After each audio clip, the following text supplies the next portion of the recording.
വിവാഹശേഷം ഇയാളുടെ ഭാര്യയ്ക്ക് ആദ്യമായി ആർത്തവം ഉണ്ടാകുന്നു. അവൾ ഉപയോഗിക്കുന്ന അഴുക്കുള്ള തുണി കണ്ട് അയാൾ വളരെയധികം വിഷമിക്കുന്നു. അന്നത്തെ ആചാരപ്രകാരം ആർത്തവ സമയത്ത് സ്ത്രീകൾ വീടിന് പുറത്ത് താമസിക്കണമായിരുന്നു. അയാൾ കടയിൽ നിന്ന് സാനിറ്ററി പാഡ് വാങ്ങാൻ ശ്രമിച്ചെങ്കിലും അതിന് 55 രൂപയായിരുന്നു വില. അത് അയാളുടെ ഭാര്യയ്ക്ക് വളരെ കൂടുതലായി തോന്നി. വൃത്തിയില്ലാത്ത തുണി ഉപയോഗിക്കുന്നത് അണുബാധയ്ക്കും വന്ധ്യതയ്ക്കും കാരണമാകുമെന്ന് ഡോക്ടർ അയാളോട് പറഞ്ഞു. ഇതോടെ അയാൾ സ്വന്തമായി കുറഞ്ഞ വിലയിൽ പാഡുകൾ നിർമ്മിക്കാൻ തീരുമാനിച്ചു.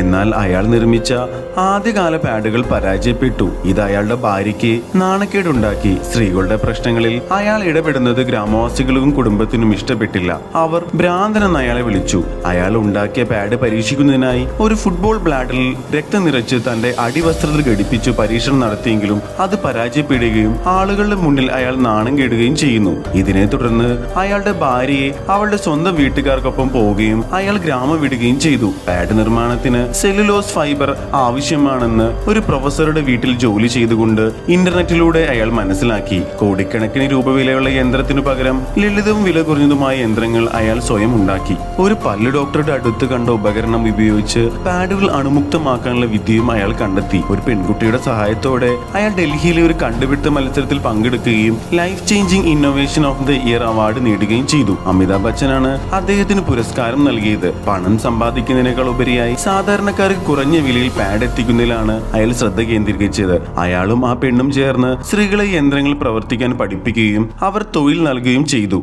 തുടർന്ന് അയാൾ അമേരിക്കയിലെ ന്യൂയോർക്കിൽ പോയി പ്രസംഗിക്കാൻ അവസരം ലഭിക്കുകയും ആഗോളതലത്തിൽ പാഡ്മാനായി അറിയപ്പെടുകയും ചെയ്തു. അങ്ങനെ അവർ വീണ്ടും ഒരുമിക്കുകയും ചെയ്തു.